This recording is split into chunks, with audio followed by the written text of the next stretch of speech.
Good evening friends, how are you? All well? बच्चों, आज हमारे इनकम टैक्स एक्ट 1961 में रेसिडेंशियल स्टेटस का आज रिवीजन लेक्चर स्टार्ट करते हैं।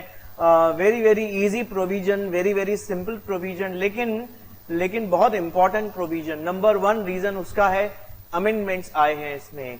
तो आज हम पहले normal provision with amendment start करते हैं। दोस्तों, residential status is covered by section number 6 of income tax act. Residential status के साथ साथ क्या कनेक्टेड है? Section 5 the scope of taxable income. Residential status क्या होता है? रेसिडेंशियल स्टेटस मतलब इंडिया में रहने वाला, कोई पर्सन इंडिया में रहने वाला है कि नहीं है, इस बेसिस पे डिसाइड होता है उसको कौन सी इनकम इंडिया में टैक्सेबल होगी, कौन सी इनकम इंडिया में टैक्सेबल नहीं होगी। तो सबसे पहले दोस्तों स्टार्ट करते हैं residential status of all assessees. Number 1 individual, section 6 subsection 1 in HUF 6(2), then we have firm AOP 6(2), company 6(3), any other person 6(4). सबसे पहला residential status of individual start करते हैं। दोस्तों, ये रिवीजन लेक्चर है। रिवीजन लेक्चर का मतलब है ऑलरेडी आपने प्रोविजंस पढ़ के रखे हैं, अब आप एक शॉर्ट स्पैन ऑफ टाइम में सब प्रोविजंस को ओवरऑल देख रहे हैं। शॉर्ट स्पैन ऑफ टाइम में within 1 hour we will try to revise all the sections of residential status, scope of taxable income and section 9 as well. दोस्तों, residential status of individual में दो parts हैं। Individual can be resident of India और non resident of India. The resident individual can be further classified into ordinarily resident and not ordinarily resident. अब सबसे पहले residential status की basic conditions. Section 6 subsection 1, an individual is said to be resident of India if he or she stays in India for 182 days or more during the previous year। 182 या उससे ज्यादा दिन India में है तो resident है, अगर नहीं तो छूटेगा नहीं। Then you have to check the second condition. What is the second condition? He or she should be in India for 60 days or more during the previous year and 365 days or more during 4 preceding previous years। Current year में 60 days, पिछले 4 साल में 365 plus days resident हो जाएगा। दोस्तों, तो जो भी इंडिविजुअल या तो फर्स्ट कंडीशन सेटिस्फाई करता है या तो सेकंड कंडीशन सेटिस्फाई करता है, कोई भी एक कंडीशन सेटिस्फाई करेगा उसको हम क्या बोलेंगे? Resident of India. ठीक है। लेकिन दोस्तों, कुछ स्पेशल केसेस की बात करेंगे। There are 2 exceptions to section 6 subsection 1।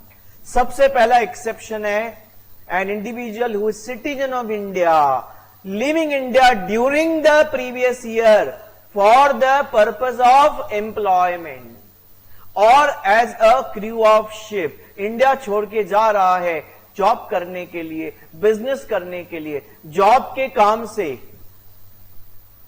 In that case the second condition is not applicable. वो 60 प्लस 365 डेज वाला कंडीशन आपको देखना ही नहीं, मतलब केवल और केवल फर्स्ट कंडीशन चेक करना है, दैट इज 182 डेज और मोर ड्यूरिंग द प्रीवियस ईयर। लेकिन सिटीजन होना बहुत कंपलसरी है, इस बात का दोस्तों आप बहुत ध्यान करेंगे। नॉन सिटीजन है तो ये एक्सेप्शन एक बेनिफिट है। आपको पता है income tax point of view non resident होना बहुत अच्छा है। Income tax point of view resident होना अच्छा नहीं, रेसिडेंट होने से आपको ज्यादा टैक्स लगता है। मेरे दोस्तों, आगे बढ़ेंगे। एक और एक्सेप्शन है, a person who is out of India, वो बाहर रहता है, he is citizen of India और person of Indian origin. Normally बाहर रहता है, stays abroad, has come to India during the previous year for the purpose of VISIT visit.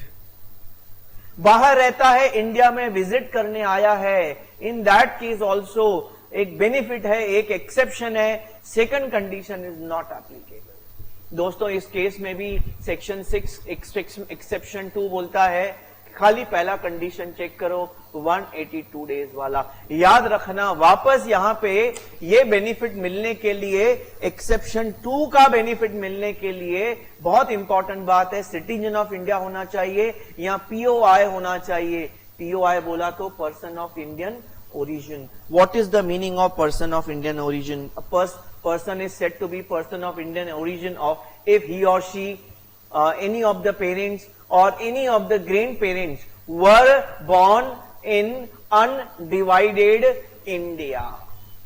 या तो खुद वो एसएससी या कोई भी एक पेरेंट, कोई भी एक ग्रैंड पेरेंट कहां पे पैदा हुआ होना चाहिए? अनडिवाइडेड इंडिया में। That includes maternal parents.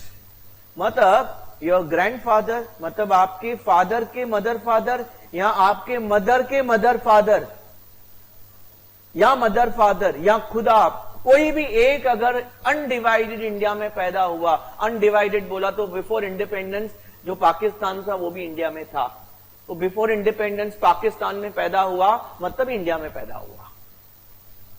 समझा कि नहीं समझा? ध्यान करना पीओआई का मतलब क्या होता है दोस्तों। उम्मीद है यहां तक बहुत क्लियर है। दोस्तों यहां पे कुछ छोटी छोटी बातों का ध्यान रखना बहुत जरूरी है। जानबूझ के they may try to confuse you. Like number 1, it is not necessary to have continuous stay. आप भले थोड़ा दिन इंडिया में रहो, थोड़ा दिन बाहर रहो, फिर इंडिया में रहो, बाहर रहो, no problem. Now the question is, अगर आप इंडिया में रहते हैं फिर बाहर जाते हैं, रहते हैं फिर बाहर आते हैं जाते हैं, how to calculate number of days? बहुत सिंपल है। Date of departure, date of arrival, both are counted in India. Date of departure from India, date of arrival in India, दोनों दिन इंडिया में काउंट होते हैं for the purpose of solving practical problems. ठीक है? और India में आप रह के क्या करते हैं वो भी इंपॉर्टेंट नहीं है। और India includes territorial waters of India. India includes territorial waters of India. अब दोस्तों बहुत इंपॉर्टेंट एडिशनल कंडीशन आ चुका है। एडिशनल कंडीशन है, अगर कोई इंडिविजुअल रेसिडेंट है, अगर कोई इंडिविजुअल रेसिडेंट है तो वहां पे कैलकुलेशन खत्म नहीं होता है, हमें फर्दर चेक करना पड़ेगा। हमें फर्दर चेक करना पड़ेगा कि वो इंडिविजुअल ऑर्डिनरीली रेसिडेंट है कि नॉन ऑर्डिनरीली रेसिडेंट है। ऑर्डिनरी रेसिडेंट के लिए 2 कंडीशन सेटिस्फाई करने पड़ेंगे, कवर्ड बाय सेक्शन 6(6)(a). पहला कंडीशन, पहले तो रेसिडेंट होना चाहिए। आप एडिशनल कंडीशन में पहला कंडीशन, ही और she should be resident for 2 out of 10 preceding previous years. याद रखना पिछले 10 साल में कम से कम इंडिया में 2 साल, इंडिया में 2 साल। यहां पे ध्यान देना, यहां पे बच्चे गलती क्या करते हैं, पिछले 10 साल में इंडिया में 2 साल होना चाहिए, गलत। इंडिया में 2 साल रेसिडेंट होना चाहिए। मतलब पिछले 10 साल में कम से कम 2 साल वो बेसिक कंडीशन सेटिस्फाई होना चाहिए।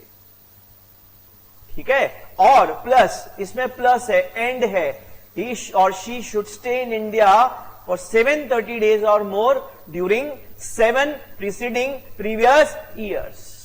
पिछले 7 साल में इंडिया में 730 days प्रेजेंट होना चाहिए, और 730 और मोर, कम से कम 730 days होना चाहिए। Both the additional conditions are satisfied, that individual would become resident and ordinarily resident, ROR बोलते हैं। अगर दोनों में से एक कंडीशन सेटिस्फाई हुआ या एक भी नहीं हुआ, R but NOR। दोनों ही सेटिस्फाई नहीं हुए तो क्या बोला मैंने, R but NOR। यहां पे बच्चे गलती एक और करते हैं, कभी कभी वो लोग क्या करते हैं, दोनों कंडीशन सेटिस्फाई नहीं हुए ना, पूछता हूं तो क्या बोलते हैं, सर NR, नॉन रेसिडेंट। ऐसा नहीं होता है, पहले ऑलरेडी रेसिडेंट है, ऑलरेडी रेसिडेंट है, आप उसके बाद ये कंडीशंस चेक कर रहे हैं। तो अब रेसिडेंट के बाद उसके पास क्या ऑप्शन है, ROR या RNOR। कैसे सोचेंगे, दोनों कंडीशन यस, ROR, नहीं तो RNOR, नहीं तो RNOR। ठीक है? दोस्तों बहुत इंपॉर्टेंट, जिस मेन पॉइंट के लिए आप आज लेक्चर में बैठे हैं वो है amendment. Amendment also is very very important, because अभी आपका जो मई 21 में पेपर होगा, नवंबर 21 में पेपर होगा, ये अमेंडमेंट्स एप्लीकेबल हैं। ये हमारे करंट असेसमेंट ईयर में आ चुके हैं। ये स्पेशल केसेस हैं, ये स्पेशल केसेस हैं जहां पे एसएससी को, इंडिविजुअल को रेसिडेंट बनाया जाएगा। कैसे? दो केसेस हैं।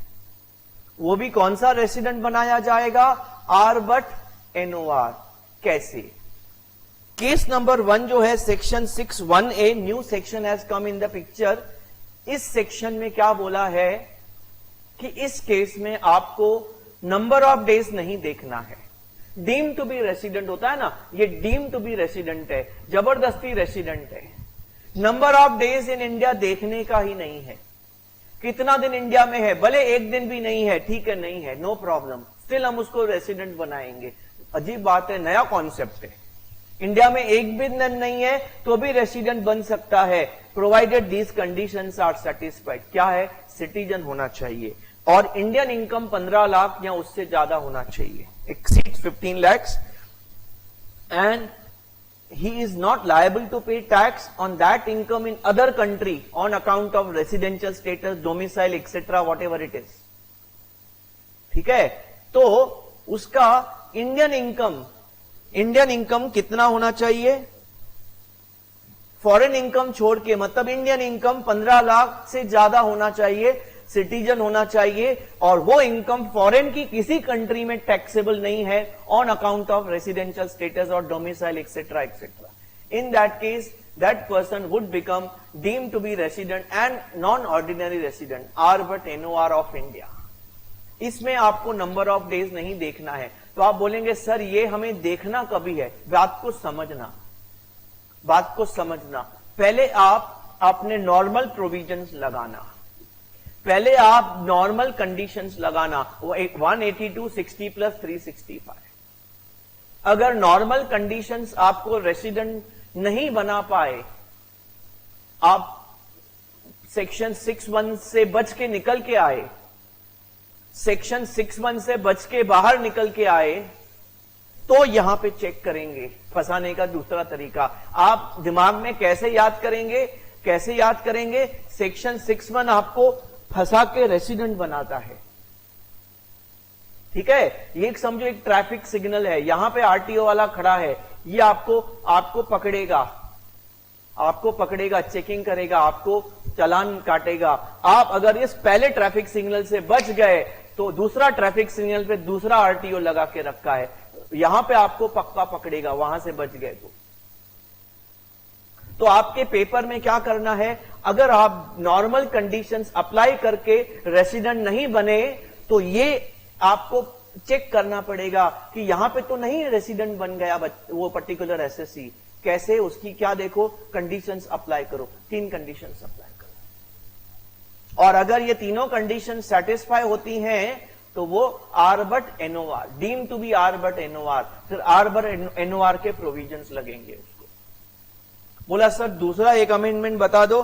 दोस्तों एक और अमेंडमेंट है, ये दोस्तों वो बंदे के लिए है, याद है जो विजिट के लिए इंडिया में आया था, वो बंदा जो विजिट के लिए इंडिया में आया था, याद है वो इंडिया के बाहर रहता था, सिटीजन ऑफ इंडिया था या पर्सन ऑफ इंडियन ओरिजिन था, इंडिया में विजिट के लिए आया था, उसी बंदे के लिए ये एक्स्ट्रा कंडीशंस है। अगर वहां पे रेसिडेंट नहीं बन पाया तो ये कंडीशंस चेक करो उस बंदे के लिए। क्या चेक करेंगे? That person must be citizen of India या person of Indian origin. India में क्यों आया है? विजिट के लिए आया है, और उसकी फॉरेन सोर्स को छोड़ के बाकी इनकम 15 लाख से 15 लाख से ज्यादा वालों को ही पकड़ते हैं, कम इनकम वालों को नहीं पकड़ेंगे। कम इनकम वालों से क्या मिलेगा, क्या वसूल होगा?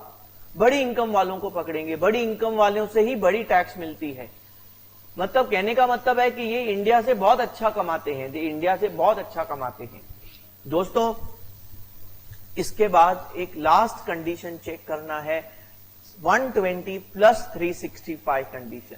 60 365 नहीं, 120 360। मतलब if that person stage in India for 120 days और मोर during the previous year and 365 days or more during 4 preceding previous year, if all these 4 conditions are satisfied, that person becomes R but NOR.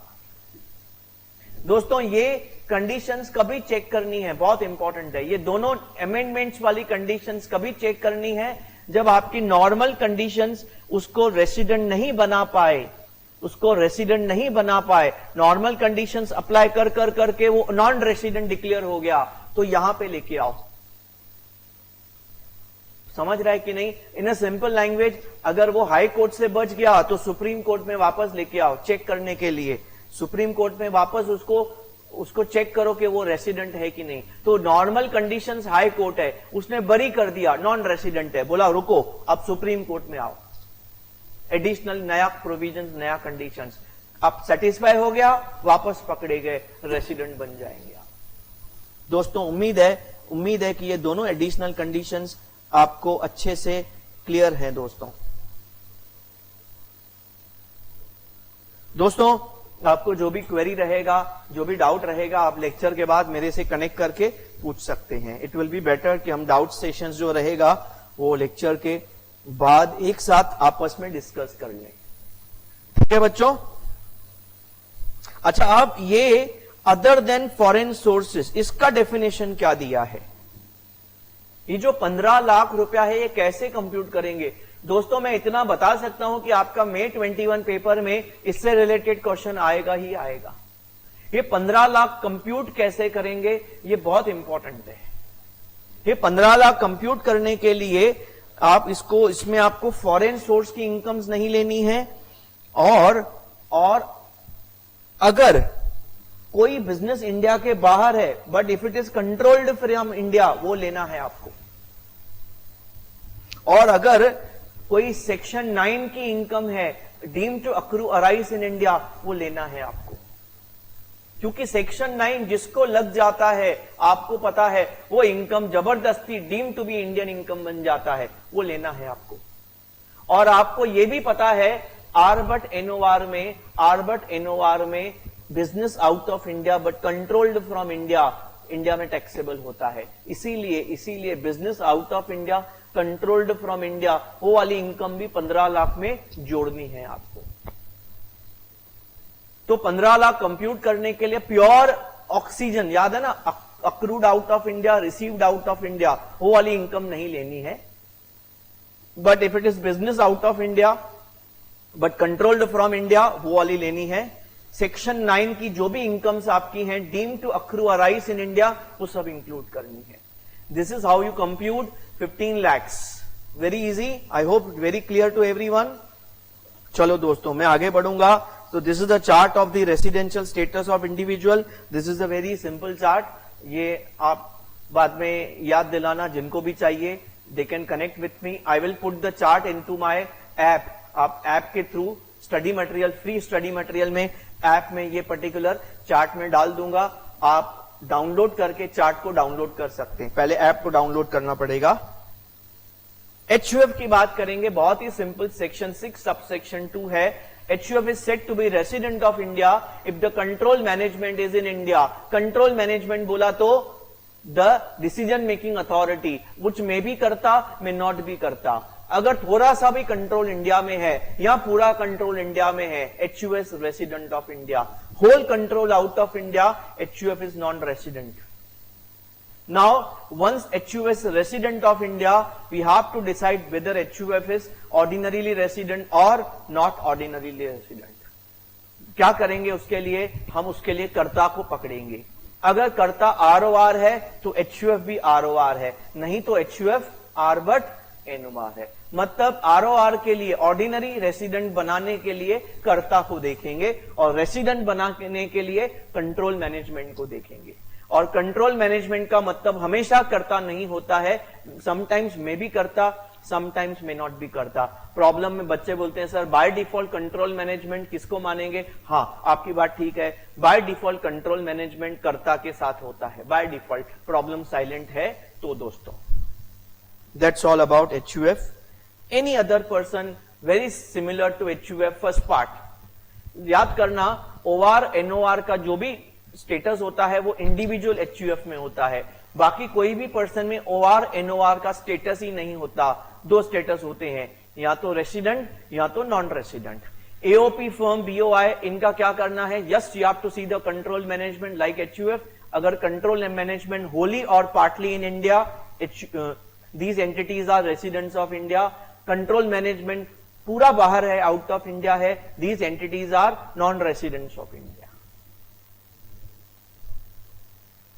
दोस्तों company बहुत interesting है। अगर मैं module देखूंगा तो module में इतना डेप्थ में नहीं है, बट किसी टेक्स्ट बुक में बहुत डेप्थ में दिया है। कंपनी का रेसिडेंशियल स्टेटस सेक्शन 6(3) बोलता है Indian company is always resident of India. Foreign company में ना नॉर्मली मॉड्यूल में क्या दिया है, या आप देखेंगे कोई कोई टेक्स्ट बुक में क्या दिया है। फॉरेन कंपनी आपको क्या देखना है, place of effective management India में है क्या, मतलब business and commercial decisions India में बैठ के लिए जाते हैं क्या। बट अगर आप और डेप्थ में जाएंगे उसमें टर्नओवर क्राइटेरिया भी है। मतलब फॉरेन कंपनी, अगर कोई फॉरेन कंपनी का टर्नओवर बिलो 50 करोड़ है, less than equal to 50 crore है, तो फॉरेन कंपनी नॉन रेसिडेंट, आप कुछ और आगे नहीं देखेंगे। लेकिन अगर फॉरेन कंपनी का टर्नओवर 50 करोड़ के ऊपर है तो आप क्या देखेंगे, उस पर्टिकुलर फॉरेन कंपनी का place of effective management India में है तो वो रेसिडेंट है। ध्यान करना इस बात का, टर्नओवर का कंडीशंस कोई कोई बुक में दिया है, कोई कोई बुक में नहीं दिया है। आप अगर ध्यान में रखेंगे तो बहुत अच्छी बात है। Less than equal to 50 crore turnover always non resident, more than 50 crore turnover foreign company, then second मतलब टर्नओवर 50 करोड़ के ऊपर है और place of effective management India में है तो रेसिडेंट ऑफ इंडिया, नहीं तो नॉन रेसिडेंट ऑफ इंडिया। इसमें ओआर एनओआर नहीं होता है दोस्तों, ठीक है। यहां पे place where key management and commercial decisions are taken. एक बात याद रखना, इंडियन कंपनी हमेशा रेसिडेंट ऑफ इंडिया होता है, भले उसके शेयर होल्डर्स इंडिया में हैं, भले उसके शेयर होल्डर्स पूरे के पूरे आउट ऑफ इंडिया हैं, उससे कुछ फर्क नहीं पड़ता। अगर वो इंडियन कंपनी है, इंडिया में रजिस्टर्ड है, इंडियन कंपनीज एक्ट में रजिस्टर्ड है, has to be resident of India irrespective of place of shareholders. भले शेयर होल्डर्स वर्ल्ड में किधर भी होने दो, कुछ फर्क नहीं पड़ता दोस्तों। सो दोस्तों this is your first part, don't go, this is the first part, section 6 is complete.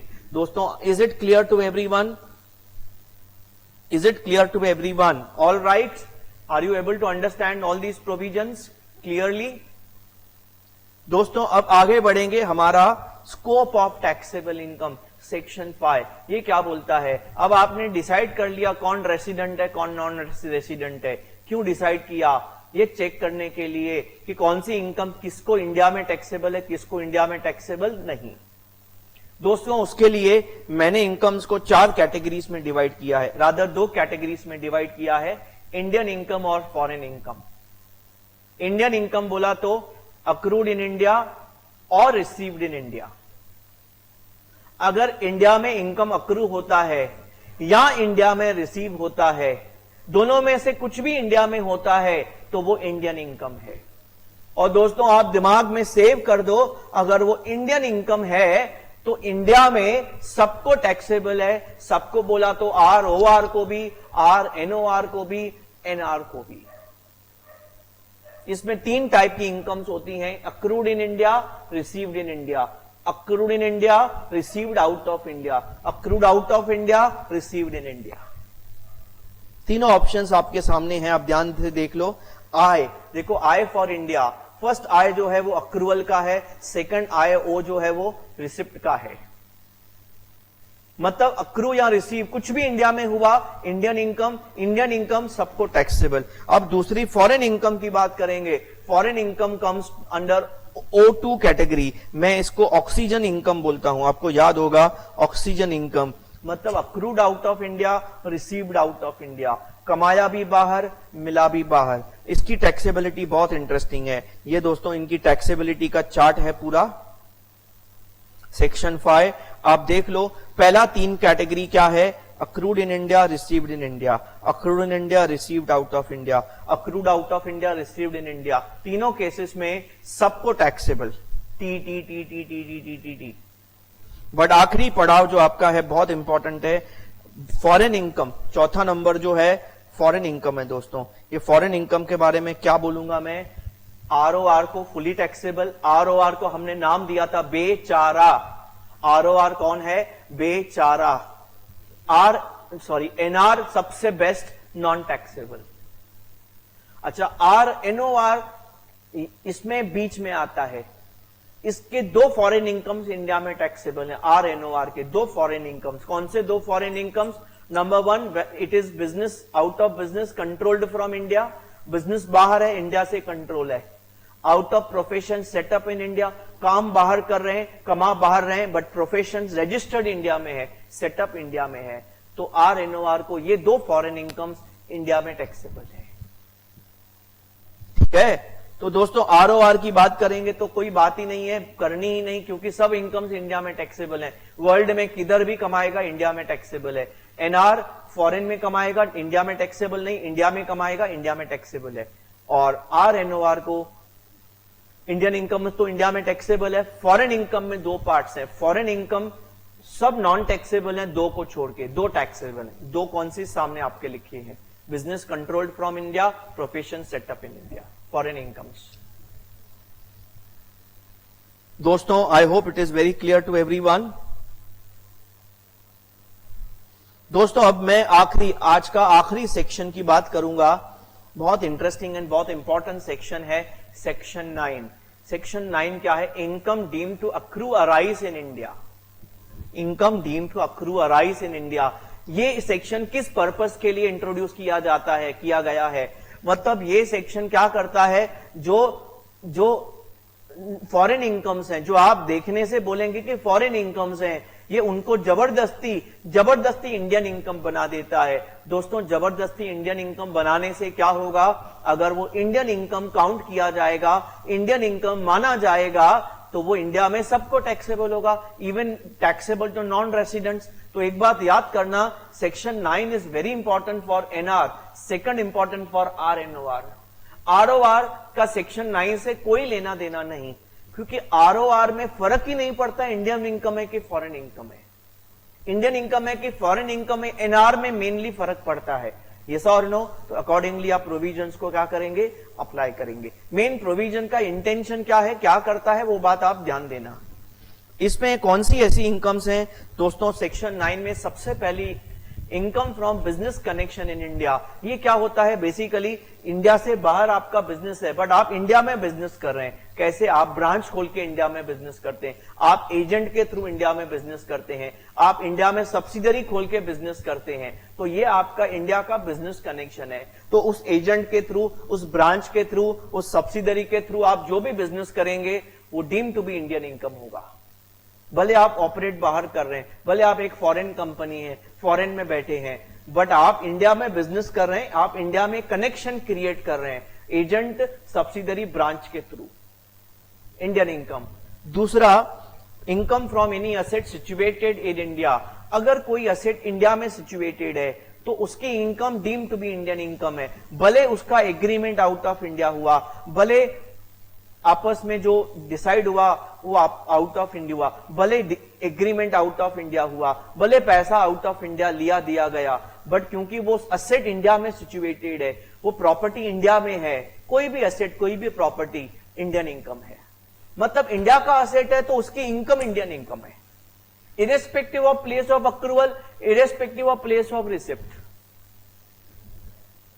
तीसरा, profit on transfer of capital asset. Asset बोला तो यहां पे capital asset situated in India.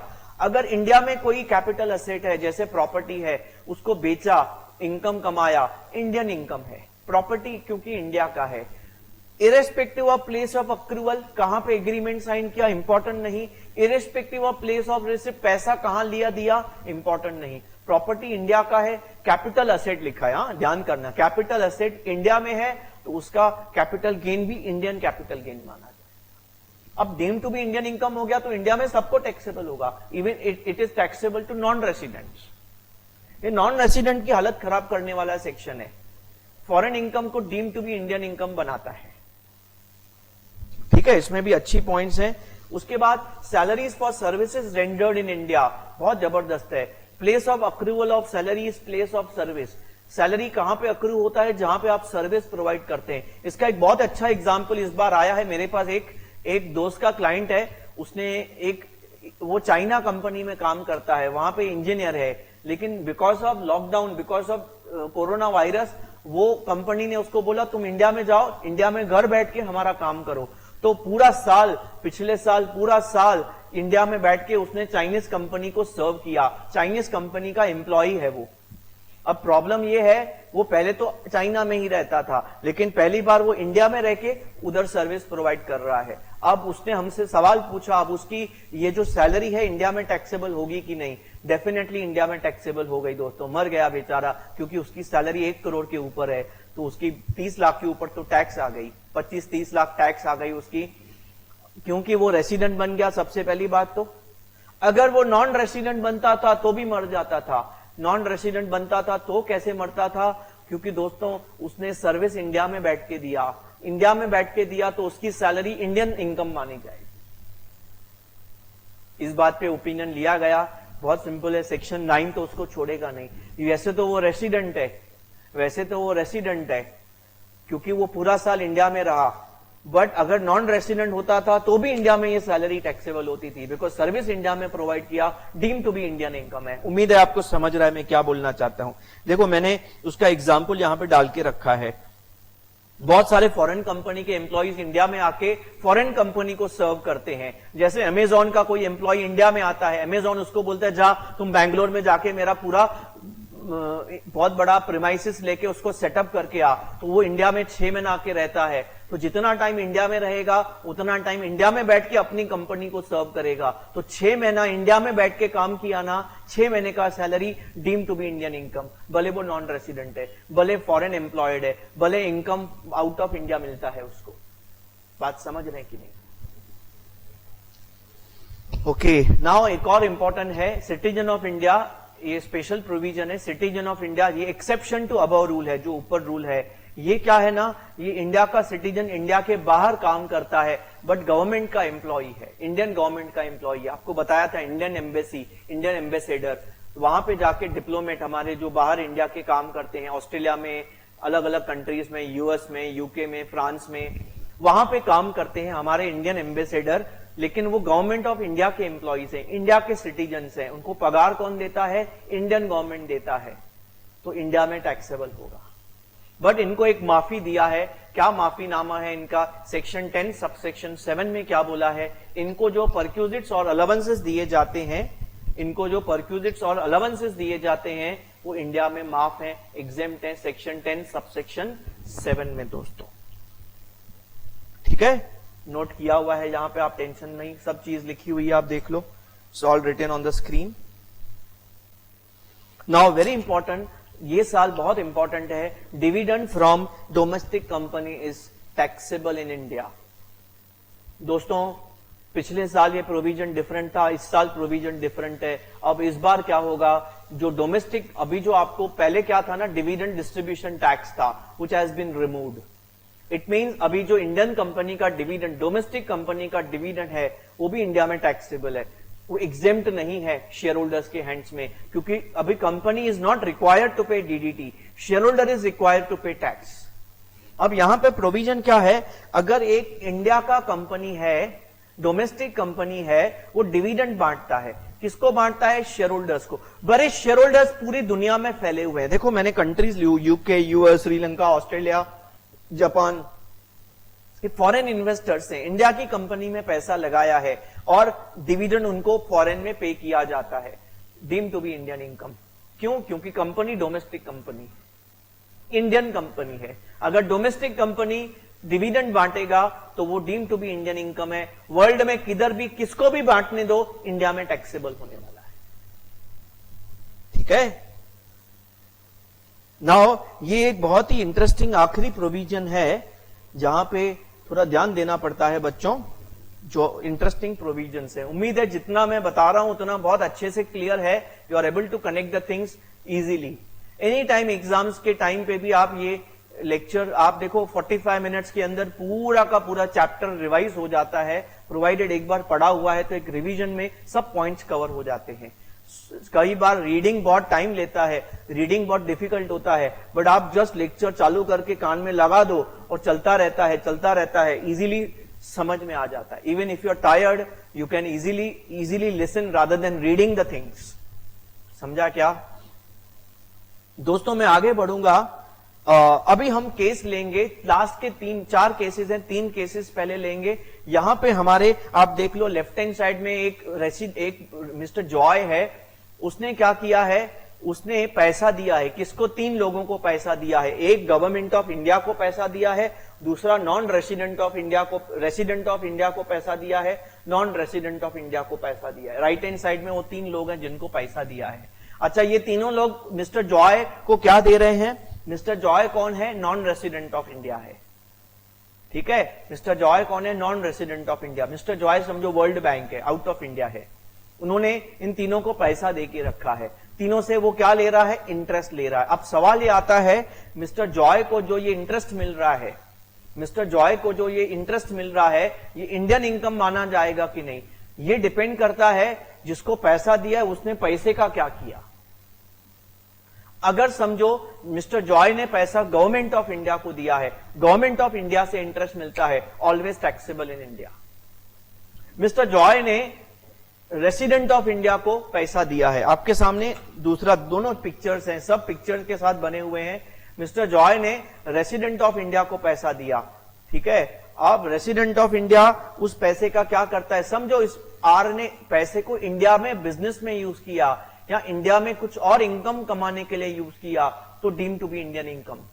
नहीं तो मतलब यहां पे क्या, यहां पे प्रोविजन क्या बोलता है समझ लो। प्रोविजन ऐसा नहीं बोलता, प्रोविजन क्या बोलता है? मिस्टर जॉय ने रेसिडेंट को पैसा दिया, रेसिडेंट ने मिस्टर जॉय को इंटरेस्ट दिया। अब ये इंटरेस्ट इंडियन इनकम तभी माना जाएगा जब क्या होगा, रेसिडेंट पैसा कहां यूज करता है वो देखना पड़ेगा। प्रोविजन क्या बोलता है? It is taxable in all cases except when the money is used out of India for business profession, when money is used out of India for doing some other work, earning some other income. In other language पैसा बाहर use हुआ ना तो फिर वो deem to be Indian income नहीं। Other language में पैसा इंडिया में यूज हुआ तो deem to be Indian income है। पैसा इंडिया में यूज होना चाहिए तो इंडियन इनकम माना जाएगा इन अ सिंपल लैंग्वेज। तीसरा केस क्या है? मिस्टर जॉय ने, जो नॉन रेसिडेंट है या आर बट एनओआर है, उसने यही पैसा मिस्टर एनआर को दिया जो इंडिया का नॉन रेसिडेंट है।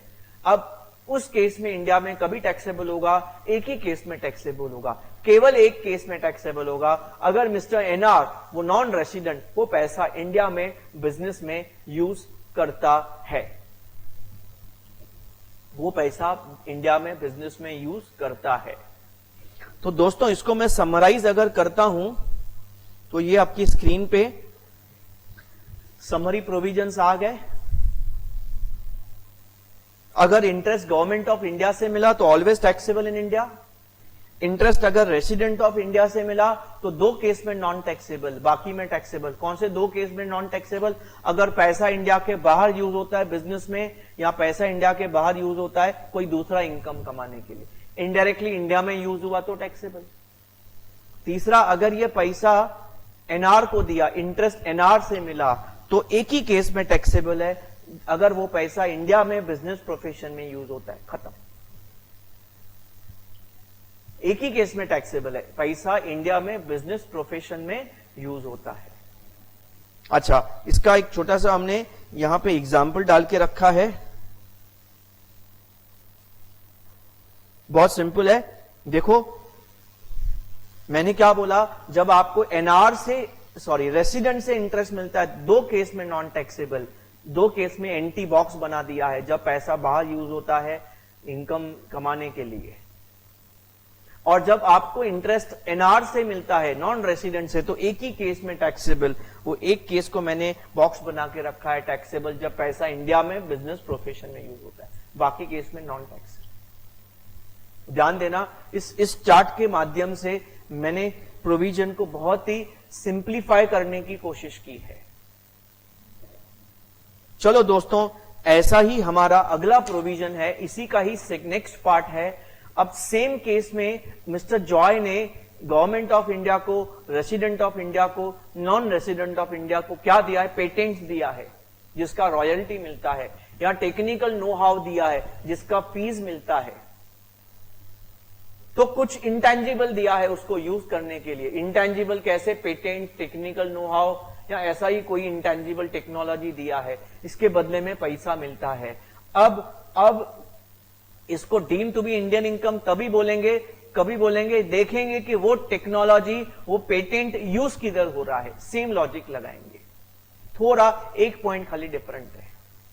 चलो, सबसे पहला उस नॉन रेसिडेंट मिस्टर जॉय को, या or but N O R mister Joy को, वो royalty fee government of India से मिला। गवर्नमेंट ऑफ इंडिया से मिला तो कोई सोचने की बात ही नहीं है, has to be taxable in India. Second, अगर मिस्टर जॉय को वो नॉन रेसिडेंट को वो royalty fee resident of India से मिला, अभी चेक करेंगे उस रेसिडेंट ऑफ इंडिया ने वो patents, technical know how, copyrights कहां पे यूज किए। अगर वो उसने वापस सेम प्रोविजन लगेगा। क्या सेम प्रोविजन लगेगा? दो केस में नॉन टैक्सेबल, बाकी केसेस में टैक्सेबल। कौन से दो केस में नॉन टैक्सेबल? अगर वो पेटेंट्स, ट्रेडमार्क, कॉपीराइट जो भी है, टेक्निकल नो हाउ इंडिया के बाहर यूज किया for business profession out of India, या for earning other income out of India, तो इंडिया में डीम टू बी अक्रूवराइज नहीं होगा। ठीक है, मतलब दो केस में नॉन टैक्सेबल, बाकी केस में टैक्सेबल। दो केस कौन से? जब बाहर यूज किया। अच्छा, इनडायरेक्टली इंडिया में यूज किया तो टैक्सेबल, घुमा फिरा के। लास्ट, अगर मिस्टर जॉय नॉन रेसिडेंट ने ये क्या बोलते हैं, पेटेंट्स, टेक्निकल नो हाउ एक दूसरे नॉन रेसिडेंट को दिया है, एनआर को दिया है, अब दो केसेस में केवल टैक्सेबल होगा। वो एनआर, वो टेक्निकल नो हाउ, पेटेंट्स कहां यूज करता है? अगर वो इंडिया में यूज करता है बिजनेस प्रोफेशन में, या इंडिया में यूज करता है कोई दूसरा इनकम कमाने के लिए, तो इंडिया में डीम टू अक्रूवराइज होगा। मतलब इन अ सिंपल लैंग्वेज आप कैसे याद करेंगे? अगर आपको फीस और रॉयल्टी रेसिडेंट से मिल रहा है तो दो केस में नॉन टैक्सेबल, बाकी में टैक्सेबल। अगर वही फीस रॉयल्टी आपको नॉन रेसिडेंट से मिल रहा है तो दो में नॉन टैक्सेबल, बाकी में टैक्सेबल। नॉन रेसिडेंट से मिल रहा है तो उल्टा, दो में टैक्सेबल, बाकी में नॉन टैक्सेबल। अल्टीमेटली घुमा फिरा के ये दो में टैक्सेबल, बाकी में नॉन टैक्सेबल, दो में नॉन टैक्सेबल, बाकी में टैक्सेबल, इसको अगर आप साइड कर देंगे, मैं इसको अगर सिंप्लीफाई कर दूं प्रॉब्लम सॉल्व करने के लिए, आपको अल्टीमेटली क्या देखना है? अगर ये इंडिया में यूज हो रहा है ना तो deem to be Indian income है, बाहर यूज हो रहा है ना तो इंडियन इनकम नहीं माना। सिंपल, बहुत सिंपल, आप इसको ऐसा अप्लाई करेंगे तो। दोस्तों, इसका भी मैंने ऐसे ही चार्ट बना के रखा है, इस चार्ट को जरा मैं, हाँ आप देखेंगे ध्यान से, सेम देखो, दो केस में मैंने एनटी लगाया है, दो केस में उसमें टी लगाया है। पहला केस है यहां पे हमें रेसिडेंट से मिल रहा है तो दो केस में नॉन टैक्सेबल, जब बाहर यूज किया बिजनेस के लिए, अदर इनकम के लिए।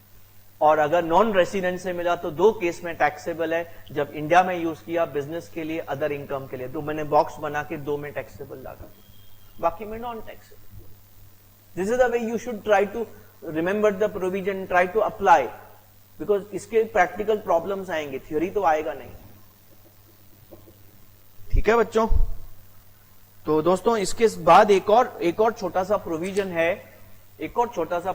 है, अगर हमारे किसी रेसिडेंट ने किसी out of India non resident को कुछ पैसा दिया, गिफ्ट दिया, तो उसको नॉन रेसिडेंट को deem to be Indian income करके टैक्सेबल हो जाए, deem to be Indian income करके टैक्सेबल हो जाएगा।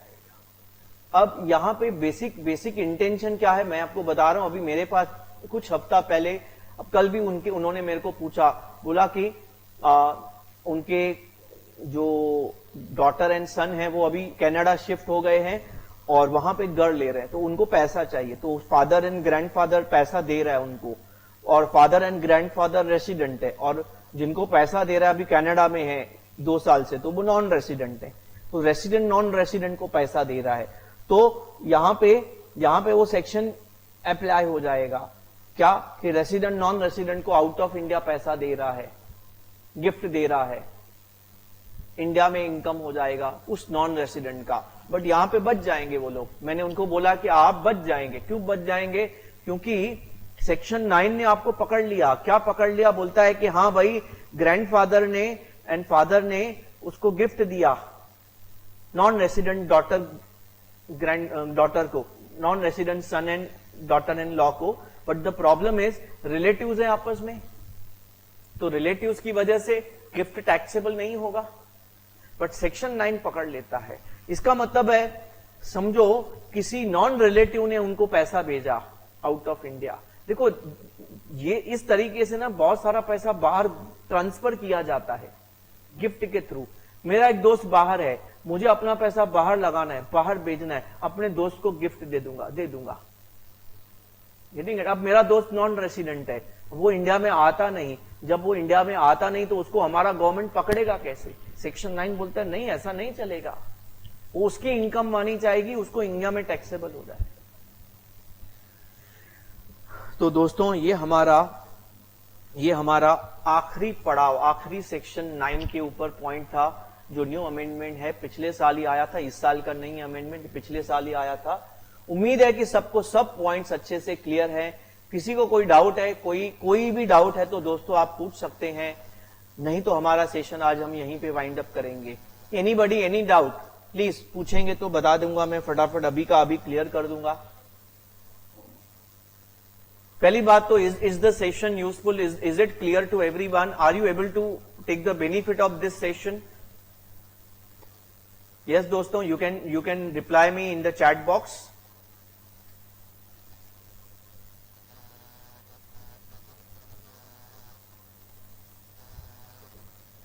आप चैट बॉक्स में रिप्लाई कर सकते हैं। Do you have any doubts? Number 1। Number 2, is this section useful to you? अरे मैं तो मजे में हूं, आपको बोलता हूं डाउट पूछो, बोलते सर मजे में है।